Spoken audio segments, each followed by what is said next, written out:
Jumpa lagi dengan saya Kuria, CGP Angkatan 6 dari Provinsi Banten. Assalamualaikum warahmatullahi wabarakatuh. Pada video kali ini berisi tentang demonstrasi kontekstual, yaitu berlatih mempraktikkan percakapan coaching secara berkelompok. Satu kelompok terdiri dari 3 calon guru penggerak. Satu orang yaitu Bu Junis akan berperan sebagai coach, kemudian Pak Hudi akan berperan sebagai coachee, dan saya, Kuria, akan berperan sebagai pengamat atau observer. Semoga video ini menginspirasi dan bermanfaat. Selamat menonton.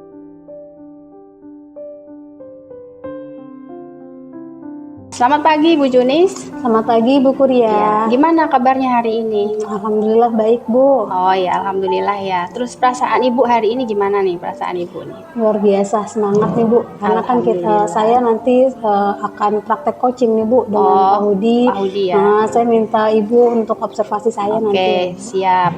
Nah, sebelum melakukan kegiatan coaching ini, persiapan apa aja nih yang udah Ibu lakukan? Saya latihan Bu terkait dengan kompetensi nanti yang akan mau dikembangkan Bu. Baik. Nah, coaching. Oke, dalam kegiatan coaching nanti kira-kira kompetensi apa yang Bu Junis inginkan untuk saya observasi Bu? Dari 3 kompetensi dalam praktek coaching Bu, saya ingin mengembangkan diri saya itu untuk di kompetensi mengajukan pertanyaan berbobot Bu. Oke, siap. Oke, tadi Ibu mengatakan bahwa yang ingin diamati oleh saya itu kan tentang bagaimana Ibu memberikan pertanyaan berbobot kepada coachee ya Bu ya. Betul Bu. Nah, menurut Ibu kenapa Ibu menginginkan hal itu untuk diamati Bu? Iya Bu, karena terkait ini Bu, kalau misalnya kita mengajukan pertanyaan yang berbobot, nanti diharapkan solusi yang muncul gitu ya Bu dari praktek coaching itu bisa lebih dalam lagi gitu Bu. Kemudian solusinya juga bisa lebih banyak lagi gitu yang difikirkan oleh coachee tadi. Gitu. Oke, siap. Berarti nanti Ibu ingin meningkatkan di kompetensi bagaimana cara membuat pertanyaan berbobot ya Bu ya, dalam betul, observasi ini. Nah, baik, harapan Ibu nih setelah melakukan coaching ini, saya mengobservasi ini, harapan Ibu ke depan apa? Saya mau mengembangkan kompetensi saya Bu, terutama tadi yang saya sudah sampaikan di mengajukan pertanyaan berbobot gitu. Jadi nanti ke depannya saya bisa lebih bisa lagi gitu Bu dalam praktek coaching gitu. Iya. Baik Bu Junis ya, mudah-mudahan nanti dalam kegiatan coaching ini Ibu bisa memberikan pertanyaan-pertanyaan yang berbobot sehingga coachee bisa menggali ya potensi yang ada dalam diri coachee untuk menemukan solusi ini. Baik Bu, silakan Bu, langsung aja dilakukan kegiatan coaching ini bersama Pak Hudi. Baik Bu Kuria, terima kasih ya.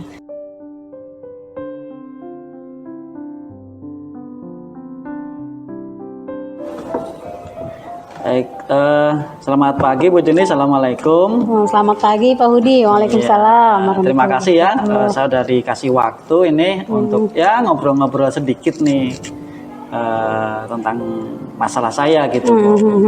Kira-kira apa nih Pak Hudi masalah yang mau disampaikan gitu, sampai berkenan untuk bertemu saya? Iya, masalah klasik ya Bu ya, kebetulan saya kan ngajar produktif ya, yang hampir 40-50% itu kan harus praktek di workshop. Nah itu masalah itu. Jadi masalahnya itu adalah setiap praktek itu pasti kurang untuk bahan prakteknya gitu. Jadi tujuan Bapak bertemu dengan saya gitu ya untuk membicarakan masalah Pak Hudi nih terkait dengan kekurangan alat, bahan untuk praktek gitu ya. Nah, kemudian harapannya setelah kita ada praktek coaching ini bagaimana Pak Hudi? Dengan saya ngobrol dengan Bu Junis, saya sih harapannya nanti ada ada menemukan solusi ya dari masalah yang saya hadapin dalam pembelajaran di workshop, di praktek gitu ya Bu sih. Itu aja sih tujuannya. Ya, coba ceritain Pak Hudi gimana nih? Tadi kan Pak Hudi sudah bercerita bahwa masalahnya itu alat ininya ya, kekurangan alat dan bahan dalam menjalani praktek gitu. Terus sampai sejauh ini apa nih yang sudah Pak Hudi lakukan? Jadi begini Bu, dalam satu kelas itu kan rata-rata antara 32 sampai 36 siswa. Kemudian untuk proses saya kebetulan ngajarnya itu kan pengelasan SMAW atau mungkin las listrik ya. Nah di workshop kami itu las listrik sudah ada 8. Cuman dengan 8 ini kalau melayani 30 sampai 36 itu kan masih menurut saya masih kurang gitu sih Bu. Gitu. Sementara untuk bahan juga karena keterbatasan ya, jadi anak itu cuman untuk mendapatkan bahan itu juga cuman sedikit. Padahal pengelasan itu kan sekali praktek ya dibuang, nggak bisa digunakan apa-apa lagi, paling dimanfaatkannya nanti dikiloin aja gitu Iya, sih Bu. betul. Sejauh ini yang sudah Pak Hudi lakukan? Yang sudah saya lakukan sih untuk mengantisipasi atau solusi masalah sementara ini sih saya buat ini Bu secara bergiliran gitu ya. Misalkan saya bawa ke workshop dulu separuh sampai mereka nanti semuanya mencoba, tapi yang separuhnya lagi itu saya kasih tugas untuk di ruangan mengerjakan tugas yang dari saya itu sebagai syarat untuk melaksanakan praktek. Seperti itu sih sebenarnya. Cuma ya itu masih jadi masalah karena jam prakteknya jadi otomatis dibagi 2. Harusnya misalnya 6 jam praktek ya mereka cuma dapat 3 jam aja, dan menurut saya itu masih kurang gitu sih Bu sebenarnya. Baik, Bapak, apakah terkait dengan masalah ini sudah mengkomunikasikan misalnya dengan pihak-pihak yang mana terlibat gitu? Saya sih sudah sering diskusi sama beberapa rekan, kemudian juga dengan kepala program saya itu sih sudah diskusi, cuman mungkin belum didapat solusi-solusi yang jitu gitu sih ya Bu ya. Jadi ya masalahnya masih berulang lagi. Jadi untuk memaksimalkan mengeksplor keterampilan anak itu tetap masih kurang gitu sih Bu. Tetap masih kurang ya. Nah, kalau Pak Hudi coba ada nggak solusi lain atau misalnya usaha-usaha lain lagi yang bisa ditempuh nih sama Pak Hudi gitu kan, tadi sudah ya berkomunikasi dengan pihak-pihak yang terlibat, kemudian menggilirkan ini ya menjadi 2 bagian gitu. Nah itu ada lagi nggak kira-kira Pak Hudi? Sebenarnya saya sih punya gambaran ya, cuman memang ini belum saya coba ya Bu ya. Itu bentuknya untuk di sekolah barangkali itu sudah maksimal, tapi akan saya coba untuk nanti anak itu buat project, tapi kalau bisa sih di luar jam sekolah ya. Misalkan bisa jadi nanti dibikin kelompok, misalnya kelompoknya itu ada 4 sampai 6 orang. Terus mungkin mereka mencoba untuk mencari yang ringan-ringan dulu lah, misalnya kayak apakah pagar rumahnya yang rusak atau pagar tetangganya yang somplak. Nah itu nanti dibetulkan secara cuma-cuma, itu nanti barangkali bisa menambah keterampilan mereka. Mungkin seperti itu kali ya. Jadi tadi dari yang sudah Pak Hudi paparkan nih solusinya yang pertama adalah membagi kelompok membagi dulu. kelompok. Itu kalau di jam praktek di sekolah. Kemudian solusi lain tadi? Itu membuat project ya, project yang bisa dilaksanakan di luar jam sekolah. Baik, di luar jam sekolah ya. Luar biasa itu Pak solusinya tadi yang sudah Pak Hudi sampaikan ya. Nah itu untuk rencana aksinya yang akan Bapak lakukan mulai kapan itu Pak? Kalau bisa secepatnya kali ya, mungkin minggu depan barangkali bisa saya saya aplikasikan. Tapi tentu saja dengan saya harus komunikasi juga dengan rekan-rekan guru sama kepala program saya untuk ide ini bisa nggak nih nanti untuk disetujui atau bahkan disupport seperti itu sih Bu. Gitu. Jadi dukungan dari pihak-pihak ya, baik kepala sekolah itu Bapak juga harus komunikasi, betul. Iya luar biasa Pak Hudi. Tadi sudah kita solusi itu kan ada 2 solusi ya yang akan Bapak Hudi terapkan gitu ya. Mudah-mudahan rencananya juga akan berjalan dengan lancar gitu ya. Kemudian pihak-pihak yang terlibat juga mendukung dari yang Pak Hudi ingin lakukan gitu. Nah, nanti setelah Pak Hudi melakukan solusi yang tadi 2 sudah disebutkan gitu ya. Nanti Pak Hudi bisa nih saya boleh tahu progresnya nanti seperti apa ya Pak Hudi ya. Apakah berjalan baik atau bagaimana? Nanti kita diskusi kembali gitu ya. Oke, barangkali mungkin nanti saya butuh waktu 1 atau 2 minggu ya Bu ya. Boleh. Nanti supaya kita coba dulu solusi ini. nanti hasilnya seperti apa nanti kita bisa obrolkan lagi. Barangkali kalau memang solusinya belum dapat ya kita cari solusi yang lain lagi, kurang lebih gitu ya Bu ya. Nah, kita akan terus ya Pak ya sampai kita maksimal. Baik Pak Hudi. Ada lagi mungkin dari percakapan kita nih yang mau disampaikan lagi Pak Hudi? Barangkali itu aja sih ya Bu ya. Itu aja ya. Saya juga terima kasih nih Ibu sudah meluangkan waktu buat saya.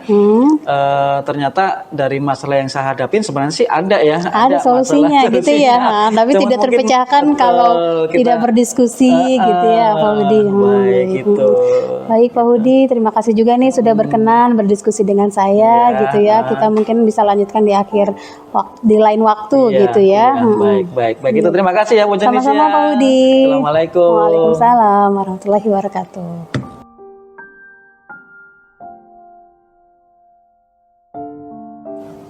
Oke, Bu Junis, tadi saya sudah amati ya ketika Ibu melakukan coaching dengan Pak Hudi, dan alhamdulillah Pak Hudi juga sudah diarahkan untuk menemukan solusi yang baik dan yang jitu untuk Pak Hudi. Nah, sekarang menurut Bu Junis dari performa Ibu itu tadi, kira-kira menurut Ibu gimana?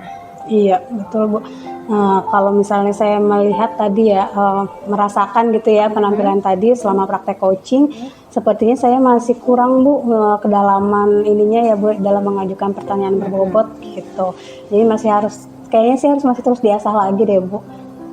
Oke, tadi performa Ibu menurut Ibu di bagian menanyakan yang berbobot itu ya Bu? Betul Bu. Nah, kenapa Ibu merasa seperti itu Bu? Iya, karena saya merasa sebenarnya itu masih bisa lebih digali lagi gitu, tapi belum kepikiran pada saat itu gitu. Tapi pas sudah selesai, itu sebenarnya bisa ditanyakan kembali gitu. Oke, baik. Ibu tadi sudah mengetahui ya bahwa kekurangan Ibu adalah menanyakan pertanyaan-pertanyaan berbobot yang bisa menggali potensi Koci Pak Hudi tadi ya Bu ya untuk menyelesaikan solusi. Nah, baik. Bu Junis, boleh saya sampaikan hasil pengamatan saya? Boleh Ibu. Oke. Nah, sebenarnya tadi ya dari kegiatan coaching tadi bahwa Ibu menanyakan pertanyaan-pertanyaan sesuai dengan alur diktat tadi sudah terpenuhi semuanya sih Bu. Dari mulai menanyakan tujuan, Ibu juga sudah menanyakan, kemudian mengidentifikasi masalah, Ibu juga udah sampaikan. Nah, kemudian menanyakan berbobot beberapa tadi juga udah Ibu tanyakan. Namun ada beberapa hal ini yang menjadi catatan saya kepada Bu Junis di dalam terakhir yang tanggung jawab tadi ya Bu ya. Nah, dalam menanyakan tanggung jawab tadi Ibu lupa menanyakan pihak yang akan ikut menyelesaikan masalahnya Pak Hudi tadi ya. Ibu lupa menanyakan siapa saja yang akan dilibatkan gitu. Tapi karena coachingnya pintar, jadi tanpa ditanya juga sudah memberikan solusi siapa aja yang bakal diajak untuk menyelesaikan masalahnya Pak Hudi tadi ya Bu ya. Tapi untuk keseluruhan sudah bagus Bu. Ibu juga sudah kompetensi yang 3 kompetensi tadi juga Ibu sudah miliki dalam melaksanakan coaching tadi, seperti hadir sepenuhnya di sini di hadapan coach juga sudah dilakukan ya Bu Junis.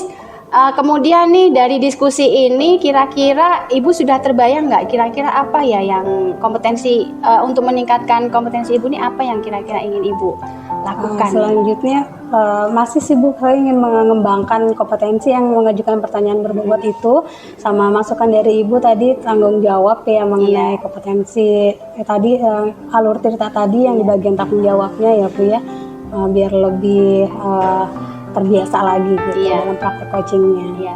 Baik, iya sih Bu, ternyata kalau coaching ini jam terbang sih Bu ya. Kalau misalnya kita lebih sering melakukan coaching, maka kita akan terbiasa untuk melakukan memberikan pertanyaan-pertanyaan secara mengalir gitu, sehingga coaching itu bisa menemukan solusinya sendiri dari potensi apa yang dimiliki sendiri sebenarnya ya Bu. Jadi memang harus banyak latihan. Saya sendiri juga akan melakukan hal itu sih Bu. Selain banyak membaca, kemudian melihat atau menonton dari orang-orang yang sudah profesional, mungkin seperti itu sih Bu ya.